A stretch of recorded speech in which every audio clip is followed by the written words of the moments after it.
এ কোরআন এমন এক গ্রন্থ যা আমি তোমার উপর নাজিল করেছি, যাতে করে তুমি এর দ্বারা মানুষদের তাদের মালিকের আদেশক্রমে জাহেলিয়াতের অন্ধকার থেকে ইমানের আলোতে বের করে আনতে পারো, তার পথে যিনি মহাপরাক্রমশালী ও যাবতীয় প্রশংসা পাবার যোগ্য।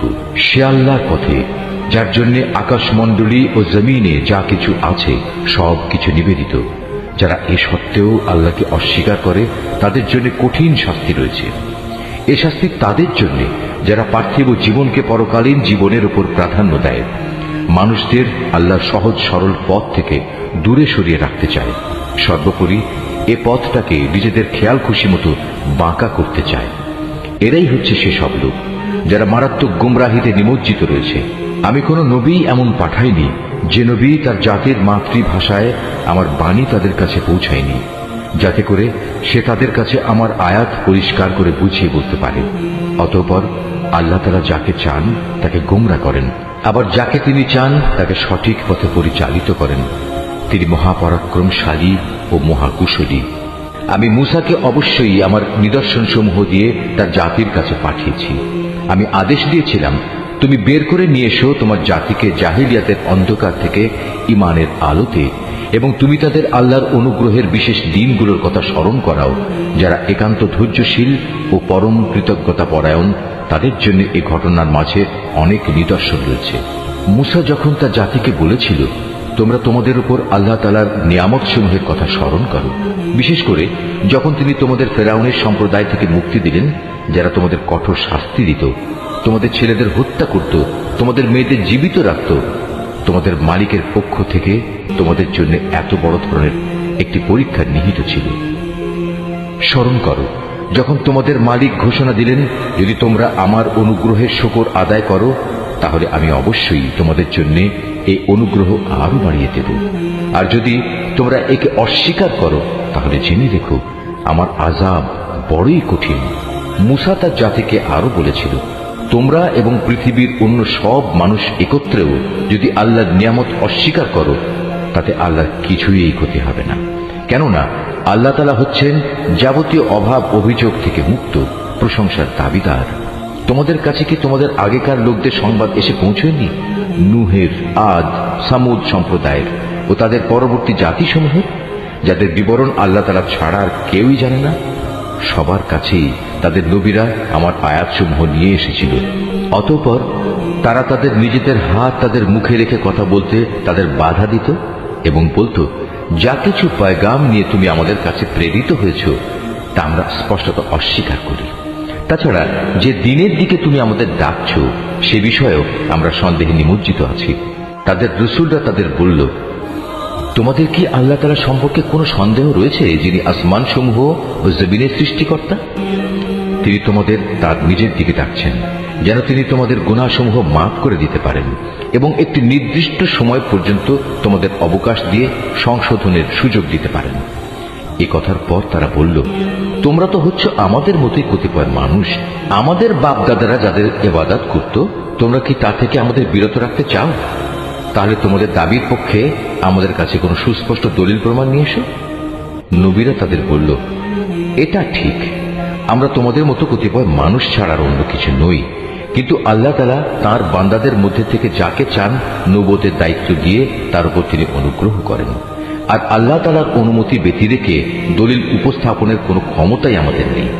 আর ঈমানদারদের তো এসব ব্যাপারে আল্লাহর ফয়সালার উপরে নির্ভর করা উচিত। তাছাড়া আমরা আল্লাহ তাআলার উপর নির্ভর করবই বা না কেন? তিনি আমাদের জাহেলিয়াতের অন্ধকার থেকে আলোর পথসমূহে হেদায়েত দান করেছেন। এই আলোর পথে তোমরা আমাদের যে কষ্ট দিচ্ছ তাতে অবশ্যই আমরা ধৈর্য ধারণ করব। সর্বশেষে কারো উপর নির্ভর করতে হলে সবার আল্লাহর উপরে নির্ভর করা উচিত। কাফেররা তাদের রাসূলদের বলল, আমাদের ধর্মীয় গোত্রে তোমাদের ফিরে আসতেই হবে, নতুবা আমরা তোমাদের আমাদের দেশ থেকে বহিষ্কার করে দেব। অতঃপর ঘটনা চরমে পৌঁছলে তাদের মালিক তাদের কাছে এই বলে ওহী পাঠালেন, আমি অবশ্যই জালেমদের বিনাশ করে দেব, আর তাদের নির্মূল করে দেওয়ার পর তাদের জায়গায় আমি অবশ্যই তোমাদের প্রতিষ্ঠিত করব। আমার এই পুরস্কার এমন প্রতিটি মানুষের জন্য যে ব্যক্তি আমার সামনে জবাবদিহিতার জন্য দাঁড়ানোকে ভয় করে এবং আমার কঠোর শাস্তিকেও ভয় করে। এর মোকাবেলায় ওরা একটা চূড়ান্ত ফয়সালা চাইল, আর সে ফয়সালা মোতাবেক প্রত্যেক দুরাচার ও স্বৈরাচারী ব্যক্তি ধ্বংস হয়ে গেল। তার একটু পিছনেই রয়েছে জাহান্নাম। সেখানে তাকে গলিত পুঁজ জাতীয় পানি পান করানো হবে। সে অতি কষ্টে তা গলধকরণ করতে চাইবে, কিন্তু গলধকরণ করা তার পক্ষে কোনো মতেই সম্ভব হবে না। উপরন্তু চারদিক থেকে তার উপর মৃত্যু আসবে, কিন্তু সে কোনো মতেই মরবে না, বরং তার পেছনে থাকবে কঠোর আযাব। যারা তাদের মালিককে অস্বীকার করে তাদের ভালো কাজের প্রতিফল পাওয়ার উদাহরণ হচ্ছে ছাই ভস্যের একটি স্তূপের মতো। ঝড়ের দিন প্রচন্ড বাতাস এসে যা উড়িয়ে নিয়ে যায়।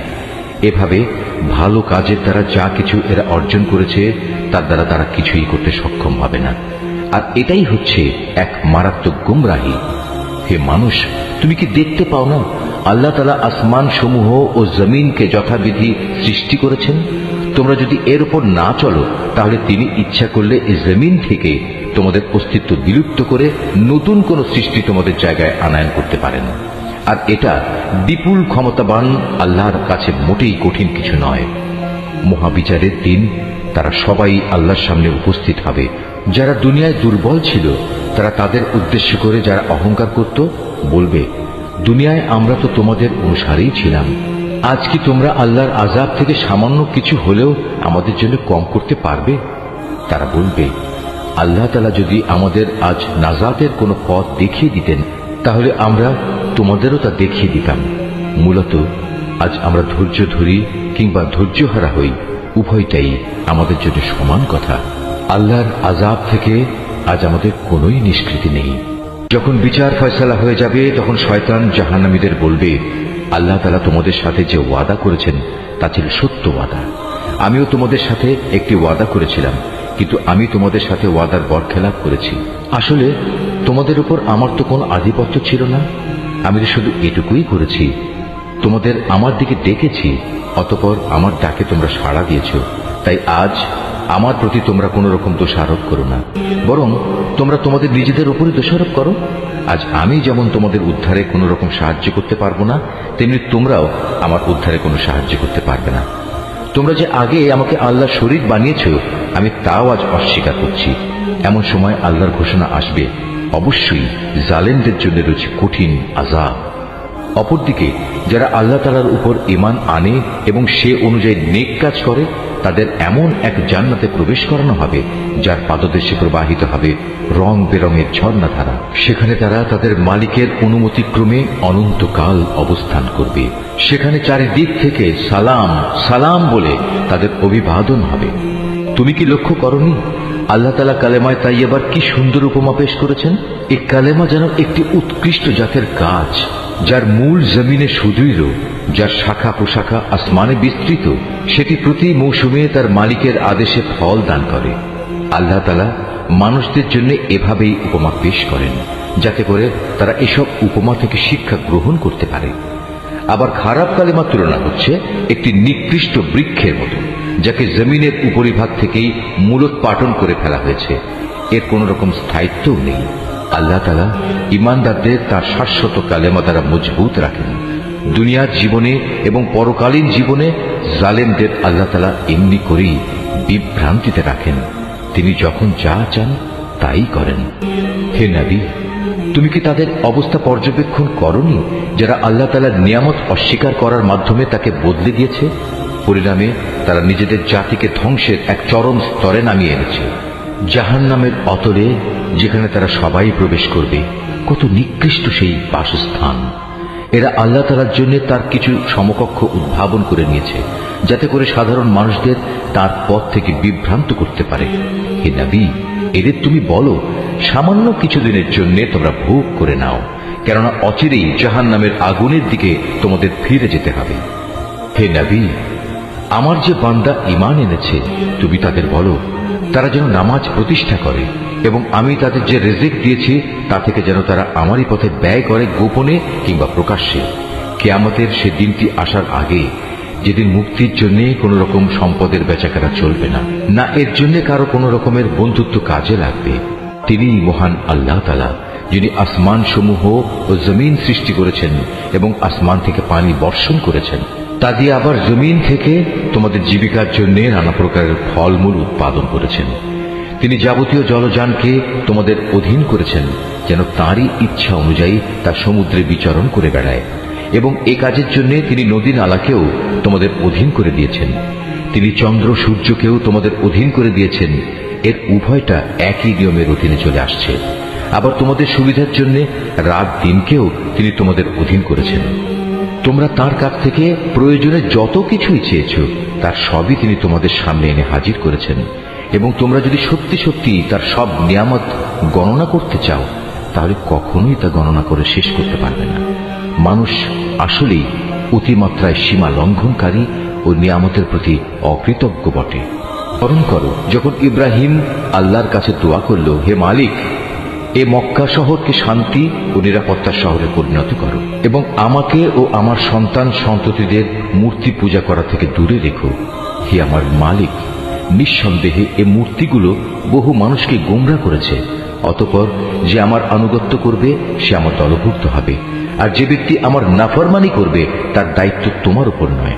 নিশ্চয়ই তুমি ক্ষমাশীল ও পরম দয়ালু। হে আমাদের মালিক, আমি আমার কিছু সন্তানকে তোমার পবিত্র ঘরের কাছে একটি অনুর্বর উপত্যকায় এনে আবাদ করলাম, যাতে করে হে আমাদের মালিক এরা নামাজ প্রতিষ্ঠা করতে পারে। তুমি তোমার দয়ায় এমন ব্যবস্থা করো যেন মানুষদের অন্তর এদের দিকে অনুরাগী হয়। তুমি ফলমূল দিয়ে তাদের রিজিকের ব্যবস্থা করো, যাতে ওরা তোমার নিয়ামতের শুকর আদায় করতে পারে। হে আমাদের মালিক, আমরা যা কিছু গোপন করি এবং যা কিছু প্রকাশ করি, নিশ্চয়ই তুমি তা সব জানো। আসমান সমূহে কিংবা জমিনের যেখানে যা কিছু ঘটে, এর কোনোটাই আল্লাহর কাছে গোপন থাকে না। সব প্রশংসা আল্লাহ তাআলার জন্য, যিনি আমাকে আমার এ বৃদ্ধ বয়সে ইসমাইল ও ইসহাক তুল্য দুটো নেক সন্তান দান করেছেন। অবশ্যই আমার মালিক তার বান্দাদের দোয়া শোনেন। হে আমার মালিক, তুমি আমাকে নামাজ প্রতিষ্ঠাকারী বানাও, আমার সন্তানদের মাঝ থেকেও নামাজি বান্দা বানাও। হে আমাদের মালিক, আমার দোয়া তুমি কবুল করো। হে আমাদের মালিক, যেদিন চূড়ান্ত হিসাব কিতাব হবে, সেদিন তুমি আমাকে, আমার পিতা মাতাকে এবং সকল ঈমানদার মানুষদের তোমার অনুগ্রহ দ্বারা ক্ষমা করে দিও।